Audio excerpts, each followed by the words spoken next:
Good evening. I know we still have some folks coming, but let's get started so we have as much of Dr. Lopez's time as we can. Good evening. I am Dixie Anderson with the World Affairs Council. Welcome to our third session of our award-winning Great Decisions series. We're delighted to welcome back once again our good friend, Dr. George Lopez from the University of Notre Dame. He is a nationally known and highly respected expert, particularly on economic sanctions. And if you don't think he wasn't busy last week with what happened in North Korea, think again. He had national media, and we really thought, oh no, he's going to cancel, he's too busy to come. So thank you, George, very, very much for making our date. We are also delighted to continue our long tradition of partnering with the Notre Dame Alumni Club of Grand Rapids. So far, it's over 20 years and counting that we've had an association with the club. Thank you to the Notre Dame Club for sponsoring the event tonight. And I would also like to welcome the incoming club president, Kate Nagengast. So Kate, if you could just stand up.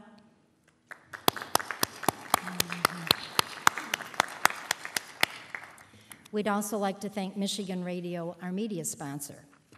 So, here's the pitch. Remember, if you're currently not a World Affairs Council member, you may join for as little as $10 a year. I'm getting feedback. Is that just me? Can everybody hear me okay? Okay. It must just be me. You can join for as little as $10 a year. If you join after the program tonight, here's our deal. We will give you a $5 credit towards your membership. So stop by the table in the lobby on your way out. How can you pass that deal up? If you would like to simply have your name on our email list without becoming a member, also stop by the table and sign up. We only use this list to notify you of our events. We don't sell your name. But, listen to this segue. But we are selling Great Decisions textbooks in the lobby, $20. This is a great, very succinct, non-biased, great bibliography, short, easy to read synopsis of all the topics for Great Decisions this year. Also, fill out your ballots. The results of these ballots go to the State Department, U.S. Congress, and the White House. And I know that for sure. I talked to Noel Lateef one year, the president of the Foreign Policy Association, who collects all of these ballots from all over the country. Incidentally, our series sends in we send in most of the ballots. We send in over 1,000 a year. But I called him, and he was real excited and out of breath. And I said, gee, what's the matter? He said, I just presented our ballot results to the Secretary of State. So your ballots are important, and people in Washington do pay attention. To our longtime people coming to Great Decisions who vote every year, if you'd like to see the results from last year, we have some of these, again, out at the table in the lobby. You're welcome to take one. Tonight, we are again using the armchair discussion format. Dr. Lopez will talk about 20 minutes, and then Dr. Durham, the moderator, will ask some follow-up questions. This leaves plenty of time for your questions. Don't be shy about coming down to the microphones. So please come down. Dr. Durham will let you know when that's time. You can also text in a question if you're too shy to come down. Use the phone number that we list in the program. And if you don't want to walk down here or you don't want to text, raise your hand and one of our volunteers will come to you and get your question. So I don't know how we can make it any easier for you to ask your questions, because we'd like you to do that. This is a discussion.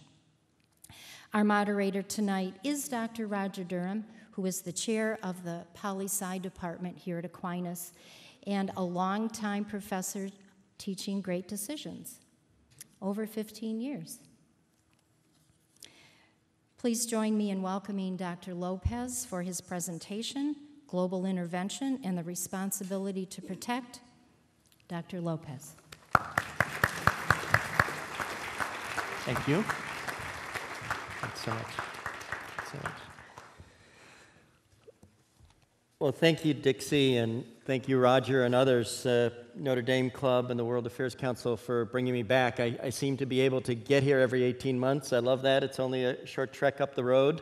We may have to ski our way back if we're here too late tonight, but I'm delighted to be here. I didn't get a chance to tell Dixie yet, but the World Affairs Council here in Grand Rapids, I've used a couple of times, maybe when your ears were burning, wondering who was saying what about what, is that having done a number of councils across the country, this is one of the best at, I guess what we'd say, punching way above its fighting weight.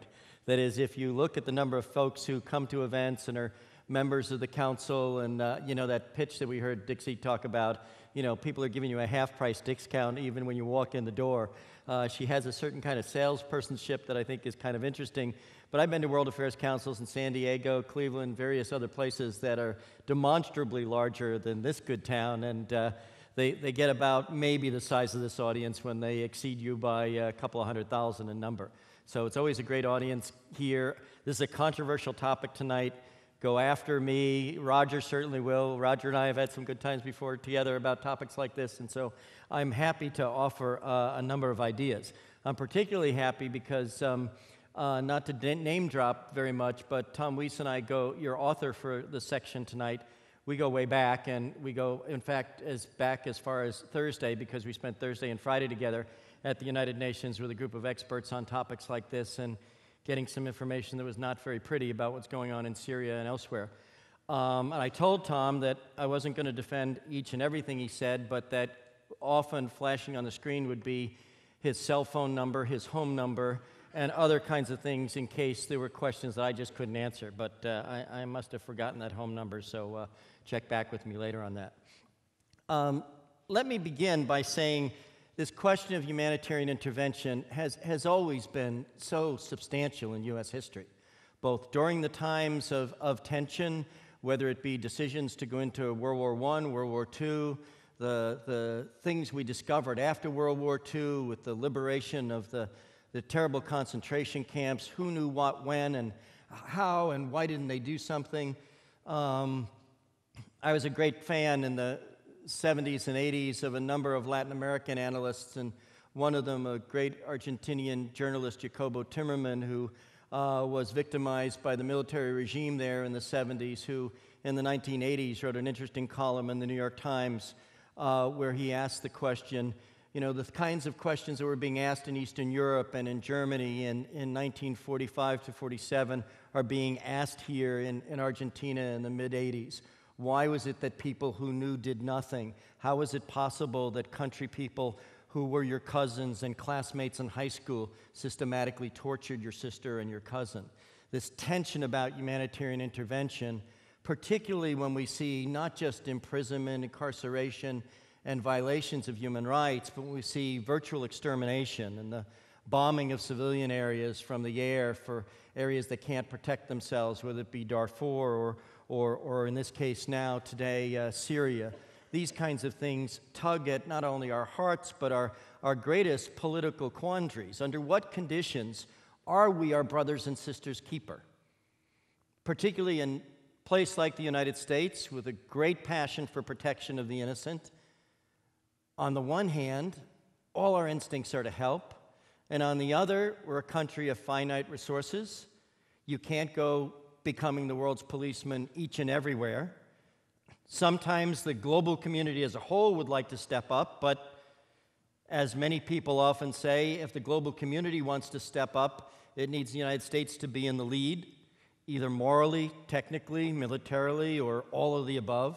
So this question of humanitarian intervention is such a burning one.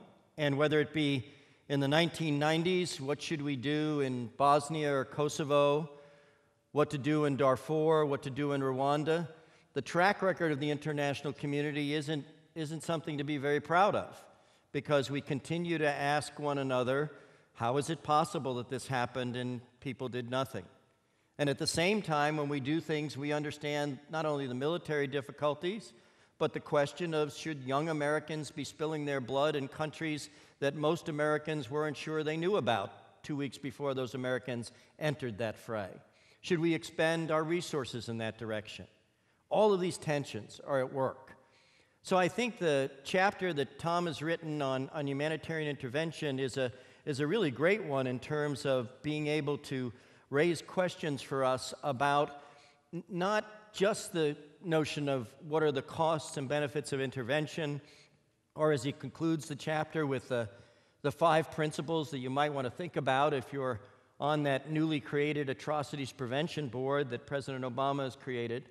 It's not only those questions, but what I like about this chapter is he introduces us to an end of a process of the last decade in the creation of a global norm that was fully operationalized in Libya called the responsibility to protect.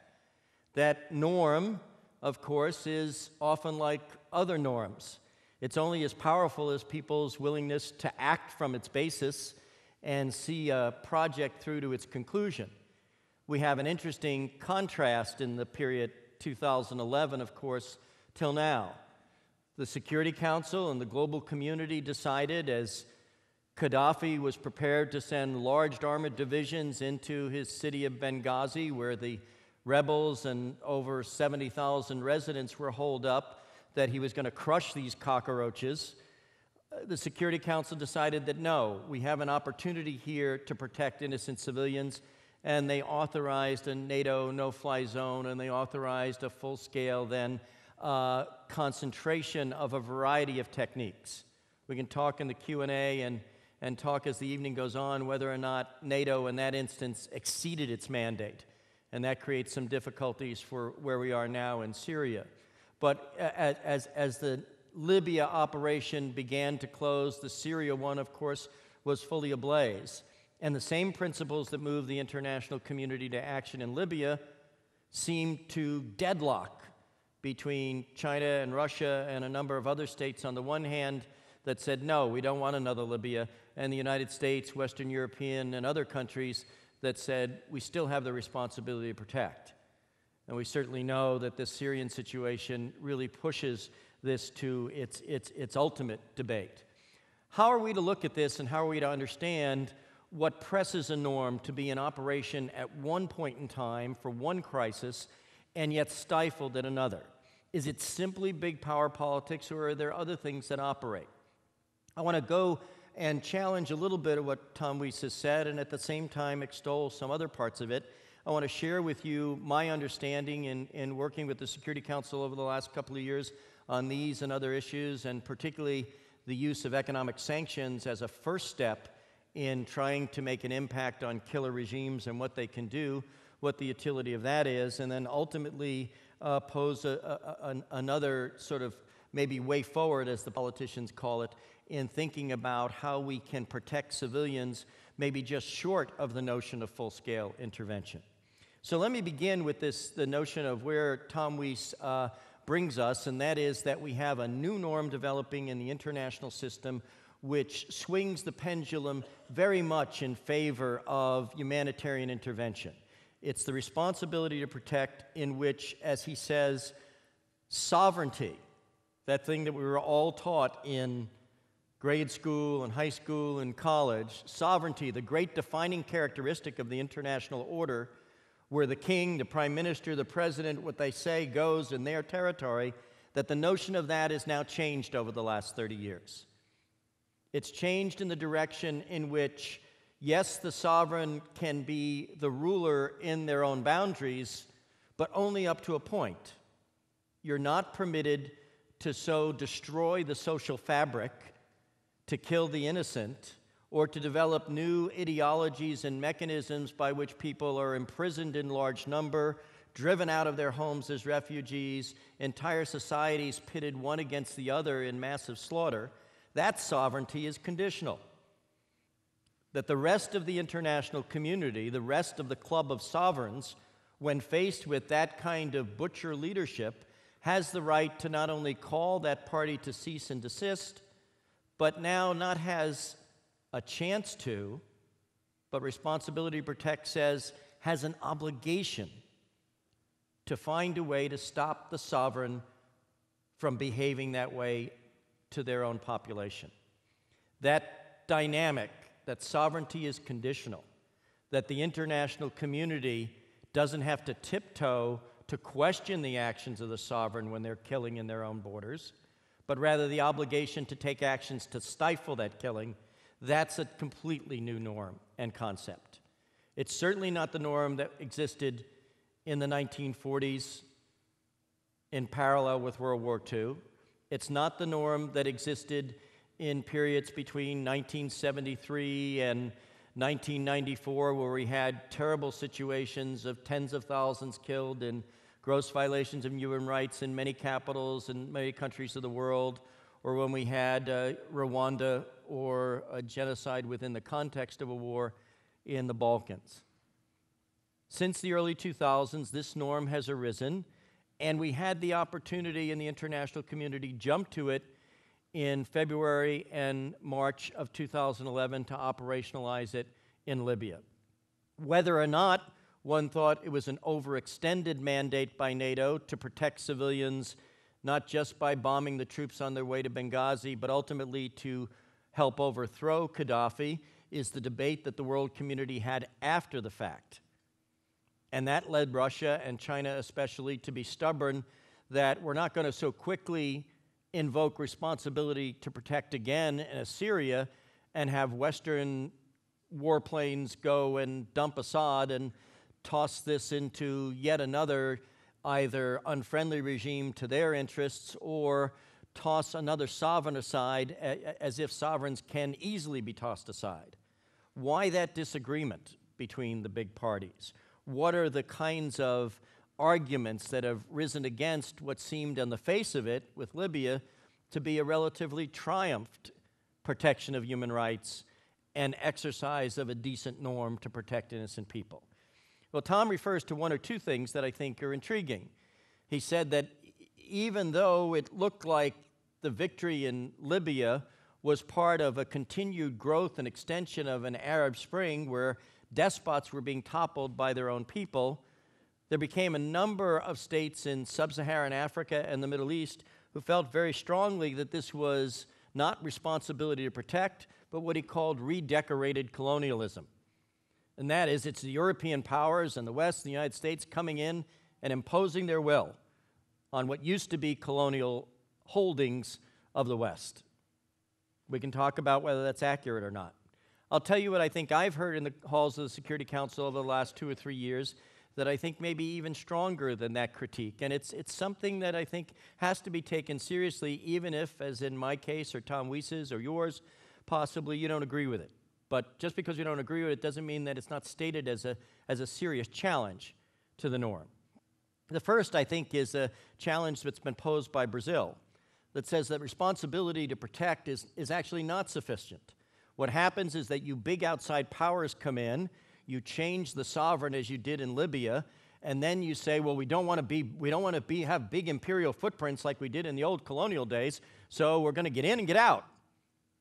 And the Brazilians also say, and of course, you all in the United States with the heritage of Vietnam or the French in Dien Bien Phu or wherever it is, everyone doesn't actually want to go in there and really do the job because you worry about the domestic fallout. You worry about your treasure and your time and certainly your people being killed. So you go, you be high mechanized kind of intervention as in the use of the NATO air forces. You make the change on the ground and then you back away. The Brazilians said, we want not only responsibility to protect, but we want responsibility while protecting. For example, say the Brazilians nowadays, where did all those arms go that Gaddafi held? You know where they went? They went to Mali, they went to Chad, they went to Congo. We're already experiencing the Mali dimension, and that's why French forces are there. And so, yes, on the one hand, the Brazilians said, the early headlines were Gaddafi falls, Libyans free, Libyans protected. But Gaddafi arms are somewhere else killing other people under other conditions. You didn't have the full responsibility, so don't ask us to do it again in Syria. Others critique this interventionist mode or new norm, as Tom Wies would call it, by saying, you're very selective. Yes, it's terrible now in Syria, but it's been terrible for almost a decade in Darfur. Where were you? It's terrible in the Congo. 130,000 dead in the last 3 years. Where were you? It's terrible in this country or that country. Why is it that the West selectively intervenes, especially in countries where there might be things like oil? So don't tell me that it's a new norm and it's a new responsibility. What it really is a Western opportunity, and you're being coldly calculating, don't count on us. That's a critique. There's another critique that I think is important and useful, even if we don't agree with it, particularly in the United States and the West. While Russia and China certainly have some of their own economic, political, and military interests in protecting, at least for a while longer, Assad's rule in Syria, or being unclear as to who they want to support in certain other African or Arab countries, depending on their own interests, I think the dramatic changes in North Africa and the Middle East in the last 3 years has actually begun to change the Chinese and the Russian position about the role of the UN in these kinds of disputes. That is, put in its best sense, and that's a stretch for me to do and a stretch for some of you in this room, but taking the Russians and the Chinese at their best inclination, they're saying, we're very, very strict interpreters of the UN Charter. Thank you. We believe the UN Charter in Article 2, Section 4 says the UN's responsible for keeping international peace and security. However bloody a civil war within a particular state, that's national. It's not international peace and security. If these folks are crazy enough to find new and interesting ways to kill one another, let them kill them, solve it, and let a revolution play out. Outside powers shouldn't intervene. In its less grandiose way, what I think has really happened in Moscow and Beijing is they're seeing the change in regimes that they thought was unchangeable, that began with protests in the street. Protests got ugly, despots got tough, things got really messy, and the West intervened. And Mr. Putin comes back to office and he looks out his window in Moscow Square and sees 25,000 people out there claiming his election was illegal, illicit, and a fraud. So one might think never would the Security Council take up the idea of intervening in Moscow or in Beijing, but if you're a Chinese or Russian leader, the internal dissension growing in your own country, it doesn't take an Einstein to make the connection that if yesterday it was Egypt and the day before it was Libya and it might tomorrow be Syria, that a week from now it would be them pointing fingers at us. So this creates a huge big power tension that we have to deal with that I think Tom Weiss doesn't deal with. I think the issue for many of us is military intervention as the debating point comes what? When the crisis is its most severe point, that we're wringing our hands and say, oh, if we don't go in, lots more innocents die. If we do go in, maybe we can make a difference. Some of our folks will die, but we can stop one version of the killing, and we might even have to trade some killing for other killing. But at least we're proactive when we can do something. I'd submit to you that in today's world, we know enough about the deterioration of the conditions between leaders and their followers. We know enough about the growth of social protests through social media and various things that in the days where intervention became a question only at that big moment of crisis is one that we actually can begin to track months and months ahead of time. In fact, I think it was very, very clear that when Assad went after the teenagers in Homs at the start, that this was about to be the next big Arab Spring.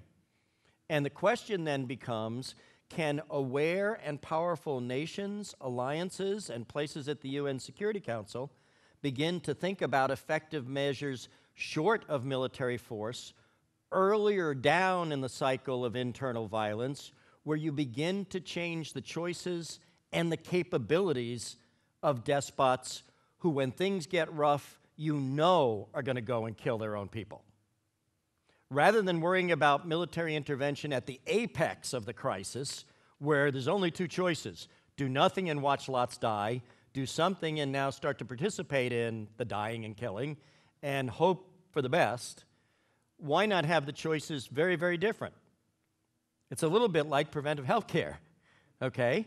We can go to the doctor when we're at our absolute worst and dying of something, or if we know something about the early stages and warning signs, we go and say, hey, there's a problem here. How do we intervene in a different kind of mode when it doesn't have to be life-saving at the most critical moment? We know that now in terms of human rights, genocide, and protest early warning signals. That's partly what the Atrocity Prevention Board is supposed to monitor. Now, the question is, what techniques lie ahead for us in being able, if we find signs of the times coming out that say, this is a situation that's beginning to brew terribly, what can we do to cut down the prospects that leaders faced with some decent, honest, citizen-based protests don't immediately go and start killing people? Well, one of the answers to that, folks, is astutely placed economic sanctions. You see, because economic sanctions can play a role in denying leaders capabilities that they need to shore themselves up to kill their own citizens. And I think this is, in part, beyond the NATO bombing, what actually led to the downfall of Gaddafi. In early February, before the UN Security Council debated the resolution 1970, the United States, Europe, Canada, and Australia locked down $36 billion in assets held by the Gaddafi government and family, both throughout Europe and in international bank accounts. Why was that important? Because Gaddafi was already faced with the protests in the streets and out there shopping in Tripoli, in South Africa, in a number of capitals with lots of good arms to sell. And by locking down those assets, he couldn't make good on pledges to contract commando units from South Africa, mercenaries from Chad, tons of ammunition from China and from Tunisia. He simply didn't have the cash to pay. By denying the capabilities, and then the UN Security Council rubber stamping that and extending it to have other countries do the same, we found a way to make it impossible for him to mount a big offensive against his people. When he did mobilize it, heading to Benghazi, we then went to the military force option, but the military force option, reinforcing the sanctions, reinforcing the growing protests, meant that you had what in Libya? Less than 7,000 total deaths from all of the violence, and cities that are more or less intact. Compare Benghazi, Misrata, Tripoli now, to the devastated cities of Syria and what Damascus may look like soon. Economic sanctions has a bad reputation in many places. Economic sanctions is not a panacea. But we have ways in which now, whether it be Darfur or Syria, we can track certain kinds of things. Let me give you one example before I draw this to a conclusion and take your good questions and challenges to what we say. One of the things we have been able to do in looking at the government of Sudan's attacks on folks in Darfur over the last couple of years is to realize that this government, even though it's under an international arms embargo, has become quite clever with what it does to still create armored vehicles.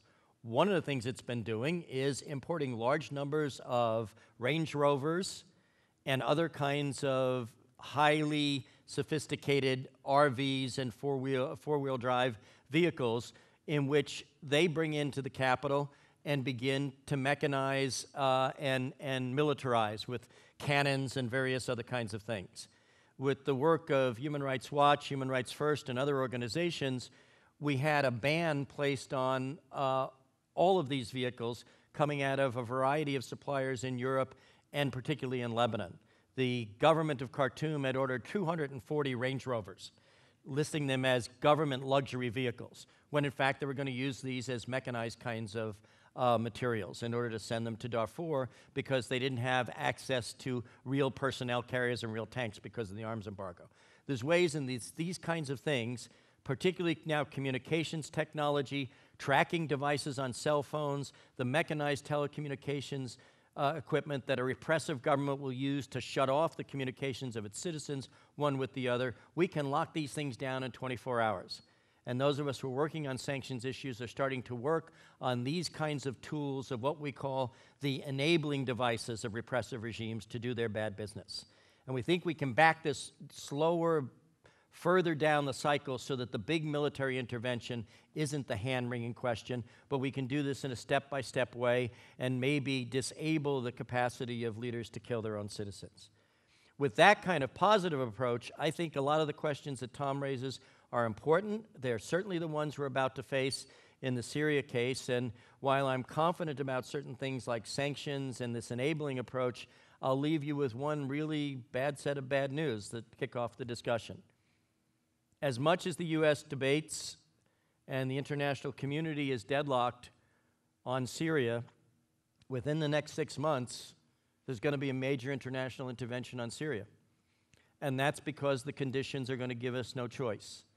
I think one of three, or maybe a combination of two of these three situations will give us no choice. The first is, in an attempt to hold on to power, the regime will cast aside doubts and worries about what happens after, and they will, in fact, use chemical weapons against an advancing set of rebel forces. That will certainly spark even Russian willingness to allow the international community to intervene. The second condition would be not yet use of chemical weapons, but such a continued dramatic deterioration of this violent conflict where chaos is breaking loose everywhere, and what now is almost 3,000 refugees a day leaving Syria becomes 5,000, and the killing of all against all is crushing in Damascus, and nobody can sort of find Assad for leadership anymore. That's when the international community will go in. But maybe the most bitter irony for many Syrians trapped by this war will be the third scenario, and that is the Syrian rebels are able to overcome some of the difficulties they've had in putting pressure on Damascus and elsewhere, and they do, in fact, mobilize a major offensive, and the international community is faced with the terrible, harsh reality that they have to stop the rebels from slaughtering tens of thousands of Alawites, the people who supported Assad and are of Assad's ilk. So the international community, under critique from Syrians for almost 2 years, you didn't come to save us, is going to come in and save the people associated with Assad. Because if they don't, there'll be a huge massacre. And that bitter irony confronts us anew with some of the difficulties and the tensions, the value questions, the logistics that are posed when you bring up this question of responsibility to protect and humanitarian intervention. I'll stop there. Thank you very much.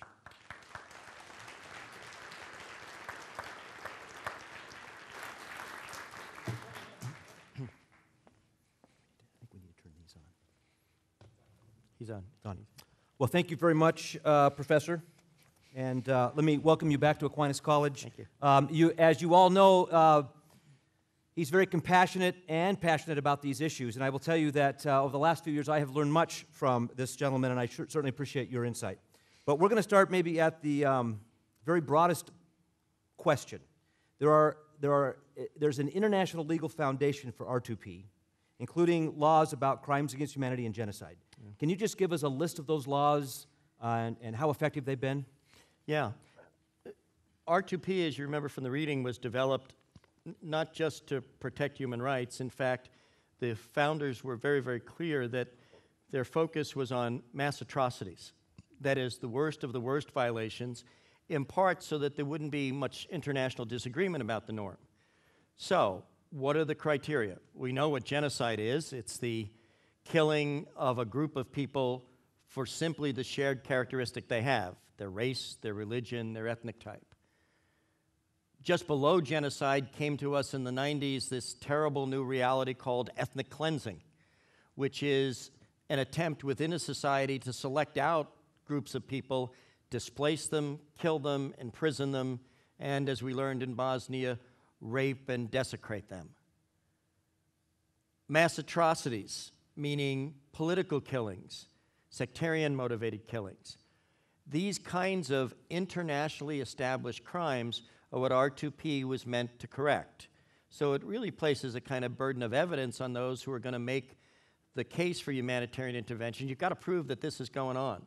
This is one of the things that so stifled the debate within Darfur in the last decade. Was it just a lot of nasty killing? Was it genocide? Was it ethnic cleansing? And the international community hemmed and hawed, and the killing went on. Kind of, for some, debating the number of angels on the head of the pin. What's at stake here is serious legal definitions. We find that it's not only the question of will international troops come to engage in preventing this, but also even after the fact. Can the international community offer names and evidence up to international courts, like the International Criminal Court, to indict these people, and after the fact, arrest them as international criminals, as mass murderers, and put them on trial? And I think for those of us in this room old enough to have studied this or seen it directly, there is, of course, then a really direct line between the Nuremberg trials all the way to the International Criminal Court, where there are some things, no matter what the reasons of state, there are crimes by which individuals are responsible. They can't hide behind the fact that I was a general and I did what I was told. On that point of genocide, Samantha Powers, in her book, A Problem from Hell, America in the Age of Genocide, argues that the United States has been too laissez-faire about this. Bill Clinton even admitted that Rwanda might have been his biggest mistake. Some of us might find another one. But it seems like both Democrats and Republicans are unwilling to place human rights, or R2P, at the top of the foreign policy priority list. Why is this the case? What's going on domestically that we can talk about? Well, I think there's a couple of things. In the 90s, the reasons for the lack of response to Bosnia, to Rwanda, and then later on in the early 2000s to Darfur was simply the notion that a very big, powerful country established its priorities, and these smaller conflicts far away, not long-term allies of the United States, not deep economic or ethnic connections, we don't put the effort in. I hate to say that it's a sort of calculation of costs and benefits, but how do you sell to the American people a map of a country where people aren't familiar with and say that I've just committed 35,000 troops to go there and help those people out? In the absence of a broad-scale, already existing domestic cry that we help those people, that's very difficult to do. And I think it becomes even more difficult to do in our current era after the situations in Afghanistan or Iraq, where, as we well know in all our communities, as we welcome these people home who served our country so well, there's exhaustion. There's devastation within the Army ranks of the inability, never the unwillingness, but the inability to actually carry off some of this stuff. So no president as a serious commander-in-chief is going to do this. And I guess it's also fair to say, Raj, that one of the things that's both terrible and wonderful about a political cartoon is that it sort of sticks that knife in you and turns it. And in its printing days, the Christian Science Monitor had a great cartoonist who really captured so many international crises. And I remember in the early 90s, he had Danziger was his name. He had a cartoon of a family and carrying things over their back, 4 or 5 family members, at the label on the back, Bosnian refugees, and with the bottom line being Muslims not fortunate enough to live on top of oil. And of course, the reference to Kuwait as opposed to Bosnia.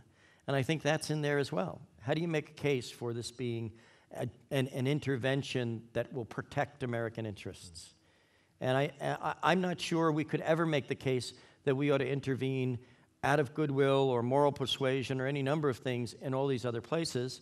I think you need a serious discussion of, after you stop the killing, then what? Interventions to stop the killing are good. Interventions in which you've got to kill large numbers to stop the killing, and then you're there for a very long while, not so good. And the dilemma of thinking that you're relatively all-powerful and can control the situation from the minute your troops enter thereafter we know from ventures from Vietnam all the way through Iraq and Afghanistan that the best of capabilities, the best of intentions will go astray because the world is very, very complex. Well, then let's get right to the heart of that domestic question then. I really appreciated your phrase, redecorate colonialism. Is it not arguable that the United States, France, and Italy were more interested in that really good oil that Libya has and protecting that than we are the Syrian people? In other words, you mentioned resolutions 1971, 1973 in the Security Council in February and March of 2011. Where are those resolutions today on Syria? And why Libya and not Syria?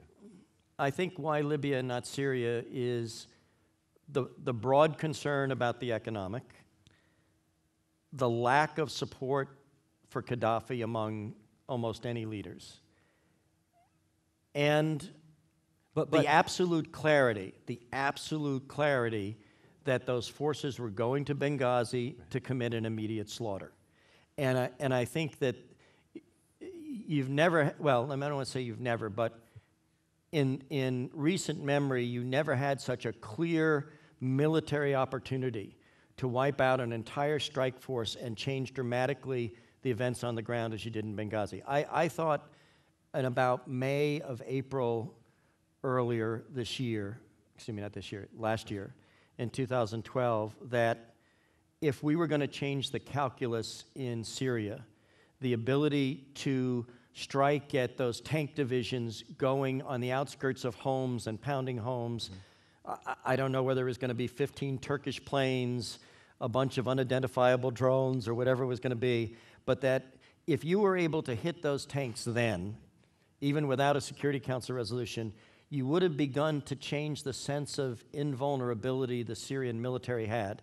And that might have been an interesting and effective experimental airstrike to see if you could begin to change the calculus and confront Assad right away that there were going to be limits to what he could do.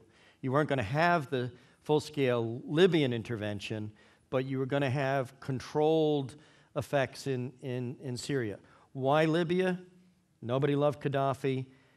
An immediate threat of such proportion that you could handle, that action mattered, an ability to probably get the job done in a relatively easy time without a lot of force hitting back at you because Gaddafi had already controlled and almost decapitated his own military to keep himself from rule. Syria has less oil money, if you will, less ability to buy military. Assad's done almost the exact same thing. Is it really just about the oil? No, I don't think it's just about the oil. I think it's about the configuration of Shia versus Sunni balances within the region. I think it has to do with having very powerful friends that have kept this guy afloat monetarily. I mean, part of my research group, we estimated that once the sanctions really kicked in from the EU and the U.S. on Assad in last spring, we thought he had 6 months tops. He's got twice the amount of money now he had back then. Where does that come from? Well, it comes from Iran, it comes from Hezbollah, it comes from smuggling, it comes from the Russians. The Russians are paid ahead maybe 15 months on the computer, the arms deals, and the other contracts that they have with him. They're keeping him afloat. And once he has that money, he can buy other kinds of things, and in particular, he can buy loyalty. You know, remember I think, I guess, one of the biggest differences, quite honestly, this is where the personal becomes very political. The idea of a Libyan ambassador to the UN sitting at the Security Council with tears coming down his eyes, having defected from the Libyan regime, and saying to the big powers, don't let that so-and-so kill more Libyans. Don't let that happen. And then there being large numbers of Libyan generals that were defecting, that changes the climate among powerful states of what they're willing to do. We don't have that in Syria. These folks have stayed loyal. They've stayed tight. They may have all been bought off. They may all operate under the mirage that in another week, this is over. This is ours. And of course, even the Arab League has kicked them out of the Arab League. Yeah. That's a big deal. It is. Just today, let me read very quickly, February 18, 2013, the United Nations Independent Panel investigating human rights violations in Syria today called for urgent action to ensure justice for the crimes committed, adding that it will submit a list of names next month of those believed to be the most responsible for the atrocities. Quote, the situation of human rights in the Syrian Arab Republic has continued to deteriorate. This is just today. Yeah. You mentioned there could be an intervention within 6 months. We've got names. Why don't the big powers act now? You talked about why Libya, but why not now? I mean, here's this report today. Is Obama and other leaders really that? It is significant that China and Russia are opposed to this. You know, every assertive move comes with a counterbalancing cost, and that's a dilemma. The other dilemma, which is different than not intervening 9 months ago, is more complicated now, is you're going to have to really kill your way in. It's just not bombing from the skies. You're really going to have to kill your way in, which means a significant confrontation like we had in Iraq. That's not a pleasant opportunity. And we can't control outcomes. And that war in Iraq certainly was much more unilateral. Yeah. You can make the argument that the world is better off without Saddam Hussein, but probably not the way we went about it. And because you went about it certain ways and have had that experience over the last 7 to 10 years, you're now in a different spot. You're much more reluctant. Much more reluctant. While I've got you, I want to ask a philosophical question. Just war theory and R2P are very closely related philosophically. Really, what are the differences? When is war or protection justifiable? In just war theory, we talk about jus ad bellum, justice of the war, justice during the war, and justice after the war. Can you relate these two concepts so that we can understand them a little better? Sure. Responsibility to protect focuses on the decision to protect innocence through a variety of measures, and when those don't work, then ultimately to military force. So it runs similar to just war thinking in that just war says that military force should be the last resort. But I think some of the comparison stops at that point because responsibility to protect, once it says there are so many people at risk that we have to take action, while it wants to engage in that military intervention supportive of the laws of war, it's all in. It's all in until the job is done. In just war application, your decision to enter, because it's a last resort, the jus ad bellum, then gets filed away and says this looks like a good war, but then you're in the use during war, which means if you're going to have to kill your way in, how do you distinguish between civilians and military? You're supposed to, according to just war criteria, make sure that one of the reasons for going to war is that conditions will be demonstrably better having gone to war after. Some would even say that you can guarantee a just peace at the end. It's very difficult to imagine how you can guarantee a just peace in a country that you've had virtually no relationships with and have no affinity with. Now, an Arab interventionary force might be a different story, but an American or European, that looks very, very difficult.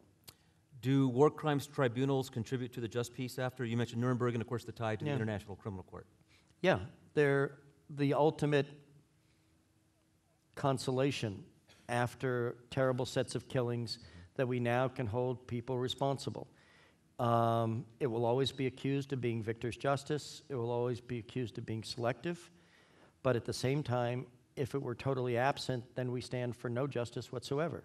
I mean, let's remember, even in terms of human rights and other trials, 30 years after Pinochet's terrible behavior in Chile, finally indicted and tried. Lots of people tried in absentia. The International Criminal Court and various regional courts give us an opportunity to continue to build a block by block by block, a new edifice of international law of personal responsibility in killing. It's not a perfect structure. It never will look like domestic, but it gives us a couple of more blocks up that we didn't have before. And of course, the Pinochet case was the other 9/11. Yeah. 9/11, 1973, Pinochet took over Chile with American support. Mm-hmm. Well, let's switch gears very quickly because we all know what happened in East Asia over the weekend or a few days ago, North Korea and sanctions. And I wrote in my notes, do they really work, sanctions? So you were quoted by a number of media outlets as saying the message should be, you need to deal with us, dear Beijing, and create a bilateral leadership framework with the same goals where all hell breaks loose in an unpredictable way, talking about Chinese leadership in North Korea. Mm-hmm. And I think you labeled North Korea the hermit kingdom. Can you give us some more context on what you mean by this? Sure. The theory behind economic sanctions is that you impose economic costs on a country or a target, which change their political calculations. The costs of doing what they want to do is dramatically changed by the trade or aid that you've now taken away or the significant financial penalties you put on them. Ideally, sanctions work when countries that impose them have a high degree of international economic interaction, because North Korea is partly a self-exiled state, an authoritarian state with a particularly narrow communist tradition. It's not a high trading state with the United States and Western states. So the ability to impose economic sanctions, if they're going to be successful, has to occur with the cooperation of the one or two states in which they're high traders, which are the Chinese. Now, the Chinese have a particular kind of problem in the last 2 years with North Korea. North Korea will collapse if it doesn't have Chinese support. The Chinese, big power that they are, rightfully think when we tell the North Koreans not a good idea to do that the North Koreans would say, our biggest economic benefactor says don't do that. Maybe we shouldn't. Instead, the North Koreans turn around and say, you can't tell us anything. And they go ahead and do it anyway. So the folks in Beijing are kind of scratching their heads, particularly under this new leadership, that under conditions of maximum political and economic sway that they objectively have over the North Koreans, they go and they launch anyway. They go and explode nuclear tests anyway. And my attempt in the quotes from last week was to say, this is a perfect opportunity for the United States to put their arm around the Chinese and say, we have this problem with a couple of countries too. They're totally aid dependent on us. They cannot survive without our beneficiary status politically and economically, and they never do what we ask them to do. This is what big powers confront. How are we going to manage this problem together? And the problem to manage is not just North Korea and what it's doing, but the rising attitude in South Korea and Japan that the only way to deal with a North Korea like this is for us to nuclearize ourselves. And that's where you want to stop. Sanctions against North Korea are not so much aimed at North Korea, in reality, as at constraining the networks that get North Korea materials to build bombs. North Korea doesn't have the industrial capacity to build centrifuges, to extort uranium, to be able to run an uranium bomb. They get that stuff from international suppliers that make lots of money in the trade of illicit materials. We need Chinese, Thai, and other cooperation to shut that off. We're not going to squeeze North Korea economically into political change, but we can cut off the supply that allows them to build these kinds of things. Yeah, that resolution, 2087 passed in January. It names names. Yes, for one of the first times, yeah. In North Korea. Yeah. Okay. And particularly financial networks that have helped facilitate this illicit trade. But there's probably another 24 of these that the Chinese know well that they can shut down if they're willing to cooperate in this kind of venture. Today, of course, the European Union generated new sanctions, which I thought were instructive because they're they're calling on all states and European states that deal with North Korea to ban the movement of gold, diamonds, precious gems, and forward-based financial notes. It's a kind of interesting financial and cash squeeze that we'll see what happens with this. Okay. Well, I'm going to ask him one more question, and then we're going to move to you. So if you have a question, go ahead and line up at the mics. Talk about R2P and Mali, France's intervention, France's response.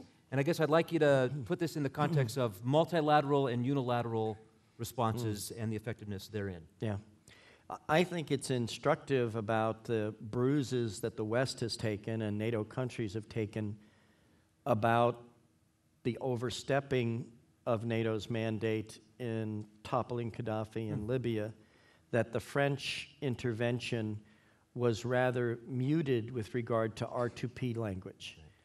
They talked about the necessity of events on the ground, the deterioration of conditions, the risk to civilians, the potential growth of transnational extremism and terrorism, links to al-Qaeda. It had all the code words of the 90s and the last decade, but not R2P.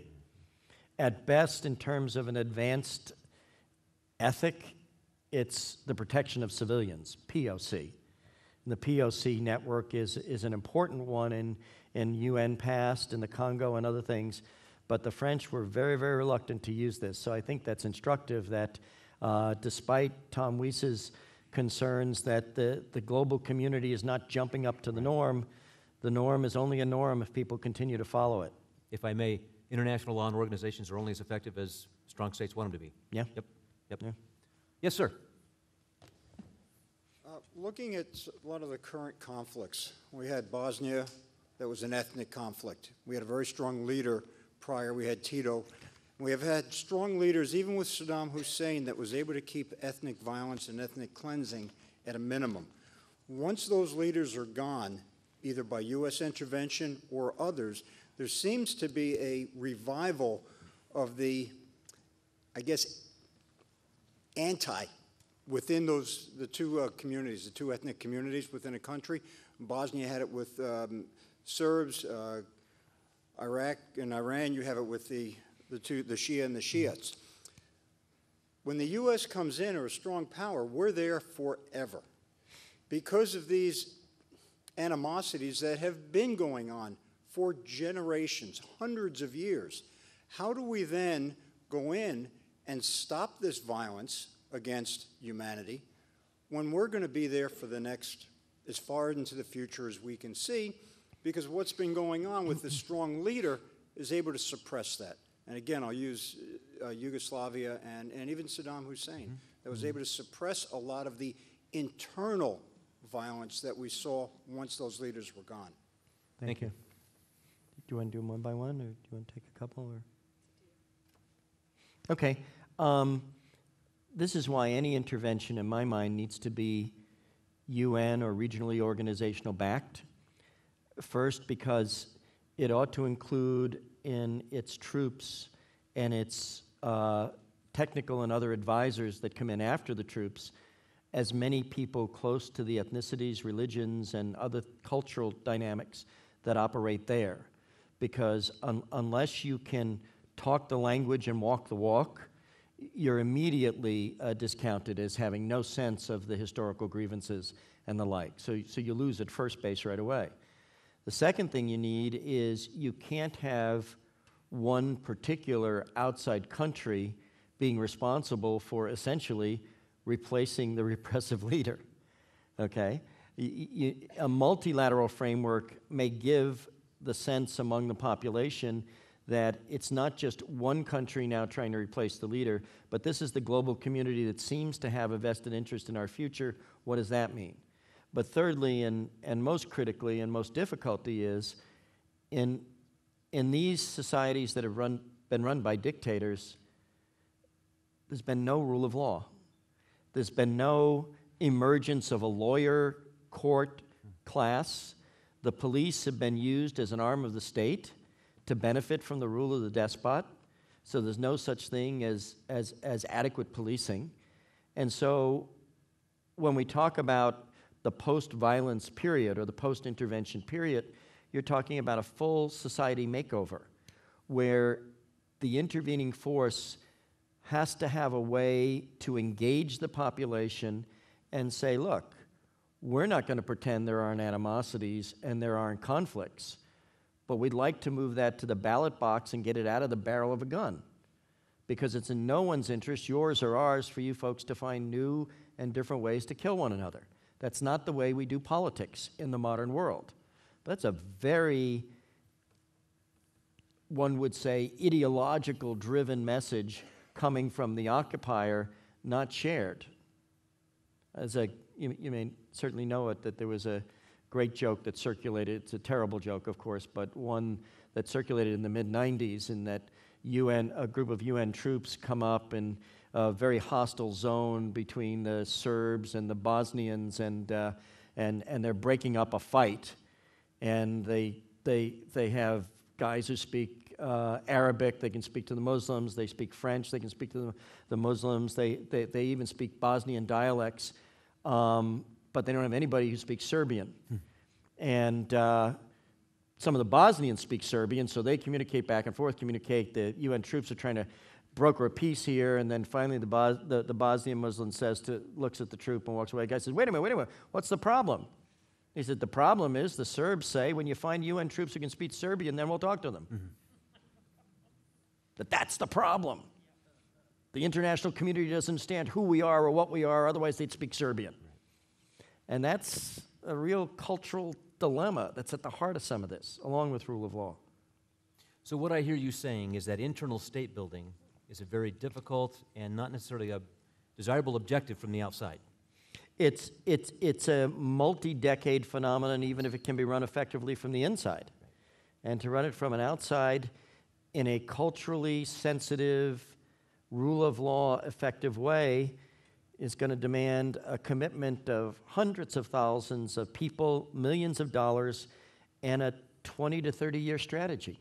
I mean, how do you expect people who lived under despotic dictatorship and in civil war for 20 to 30 years as their only pattern of life to somehow sign a peace deal and within 3 months create a functioning society? Even in a society with lots of resources, that's impossible. You know, that's why when we teach about things like post-violence peace in our own graduate program, we talk about it being strategic. If you don't have a social change strategy that's a shared strategy between insiders and outsiders for at least as long as the war that preceded it, you'll never actually get to peace. Very good. Ms. Vargas is a victim in my 8 a.m. foreign policy class. She's here tonight. Yes, ma'am. Bless you. Oh, I kind of had a question. It might be piggybacking off of this one, so we'll see how much you've already answered. I was kind of wondering, even though this multilateral idea would be ideal, I don't know what you think with U.S. intervention, how to walk this really tight line, this really thin line between what we did in Libya, kind of going in there and then leaving, and doing what we did in Iraq, which was trying to stay there and trying to build a state from within, and kind of really failing at it. So I don't know what you would suggest for us as the U.S. I think thank you for the good question. The lessons for the U.S. are a couple of things. One is, if you're going to mount a full-scale attempt to overthrow a leader and impose a new model or create the opportunities we said as a new model for society, you better have done your homework. Because we didn't do our homework before Iraq. And worse yet, when we got there, we didn't have an understanding of what it meant to try to live in a society with an authoritarian leader, where within the first couple of weeks, Mr. Bremer and others said, well, anybody who was a card-carrying member of Saddam's political party, out with them. Well, you couldn't have a job if you weren't a card-carrying member of that party. So the day that Mr. Bremer dismissed 340,000 Iraqi soldiers and police, he created 340,000 enemies of the United States. And it went downhill from there. Would you say that unilateralism versus multilateralism is another dynamic of that? In other words, trying to do it unilaterally is much less effective than... Yeah, because you don't have the joint decision-making and dialogue you'd have where the French guy, the German guy, the Australian guy says, wait a minute, whatever gave you that is a good idea. You don't have that kind of dialogue you need to make sense. Or more importantly, you don't have the Swedes, the Finns, the Indians, and the Australians who were part of the last task force that went into another country where the events actually came out successful. And that multilateral legitimacy. Yep. Yeah. Yes, ma'am. Thank you. Professor Lopez, you spoke to the fact that, in your opinion, military intervention is inevitable in Syria in 6 months for a variety of possible reasons. What would you say are the reasons that economic sanctions have not worked in Syria?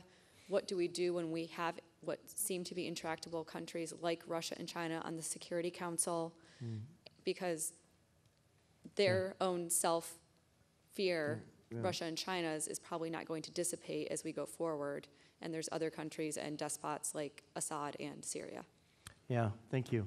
I think the dilemma, of course, is that the moment for intervention, which could have been short of military intervention, with joint cooperation among the big five, when that vanished, then we were left with lots of not very good choices, and they're, I think, coming home to roost sometime soon. I'm still not sure, quite actually, that when that moment, whether it's the use of chemical weapons or the need to protect the Alawites or others, comes, that there won't be at least Chinese and Russian abstention at the Security Council, like they did in Libya. Yep. I'm actually not sure that if things deteriorate very, very rapidly, that you wouldn't see a joint Russian, American, and NATO intervention, with the Russians responsible for protecting their harbor and helping evacuate those who they have done business with, and then NATO troops, the Arab League, and others trying to pacify certain areas and trying to stop the shooting. I think this situation is so relatively unprecedented, any number of possibilities exist. Why the economic sanctions haven't worked? Two big concerns, it seems to me. One is the usual recognition in economic sanctions enterprises that current contracts can be honored within limits, and then the Russians and the Syrians kind of forward-basing those contracts in ways in which you kept giving Assad enough cash. The other reason the economic sanctions didn't work is we didn't have a way to actually shut off the arms, including arms to rebels.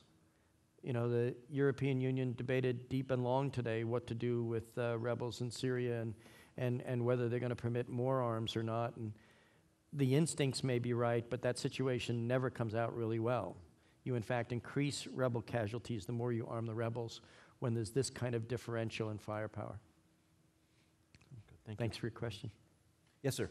Yeah, I just wanted to, you mentioned earlier, you said that the political community as a whole has decided that new policy measures are definitely... Can you get a little closer to that mic so everybody can hear? Yep. New policy measures are definitely needed to address countries that have human rights violations like this. And we obviously run into this problem. We also mentioned that, when these types of actions take place, the political community wants the U.S. to be first. With the American people having such a short attention span for conflicts like this, my first question is there something that we can do to improve that as far as the American people are concerned, getting them involved and caring? And the second is there anything that we can do to show that these countries that have gotten mixed signals from our involvement on what we would call sporadic, picking and choosing countries, get them to, I guess, be more agreeable and work with us when we do go into these regions, because I think success in those countries is going to weigh heavily on that, and I think that the American people would probably be more apt to be involved in conflicts that are going to be successful. So are either of these options? Yeah, two really good and somewhat difficult questions. Let me answer the first. What can we do within the general body politic in American culture to get folks being less, some would say less involved, caring about, others would say less knowledgeable? I actually don't find communities less knowledgeable. I find communities exhausted, either because the past wars of the last decade and a half has taken their toll, the barrage of news. And I mean, if you looked at the news over the last 2 weeks, for example, it reminds me a little bit, all of us had those fourth grade textbooks when you read about Columbus's journeys, and they'd have the map out there, and there'd be this big area in the sea which said, "Here be sea serpents." So it rings true with a couple of people. We all had the same book. But now I think you could look at the global map, and smart, caring Americans look at the global map, and after they get outside of certain boundaries, when they get to the Middle East, they get to sub-Saharan Africa, here be crazies. Okay?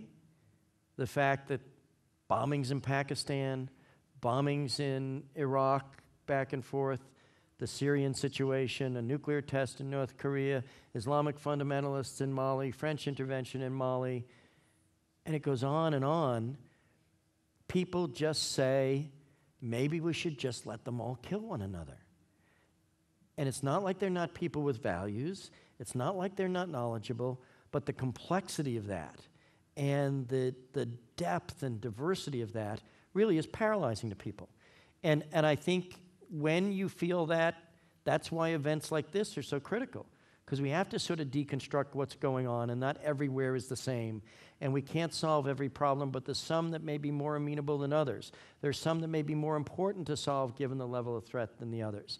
And it's important to note that, again, there are some of us in this room of a certain age where we fundamentally believed and we worried at night that global nuclear war was soon upon us, that millions of people could be destroyed within a week. And somehow we came through that. It may not be a pretty picture yet. There's still a lot of nuclear weapons. There's still possibilities of bad things. But the kind of world we live in now, as depressing, as confusing, as difficult it is to see these terrible dynamics, we've lived through the possibility of marching to the edge of nuclear war, and we backed our way back. Seeing a different kind of war, what's our solution to that? We've got to do trial and error. We've got to roll up our sleeves. We've got to understand that in some places it's a crazy, nasty, dirty, cruel place, and we have to deal with that dynamic. But we can't keep backing away. And we have to keep talking and showing one another what potential options must be. And working for peaceful solutions. If we Exactly can. what you do. Yeah, Yep. as best as we can. Yep. Thank you so much. Well, thank you. Yeah. Great to be back here. Thank Yeah. you. Before we say goodbye to Professor Lopez, I want to recognize, you just said...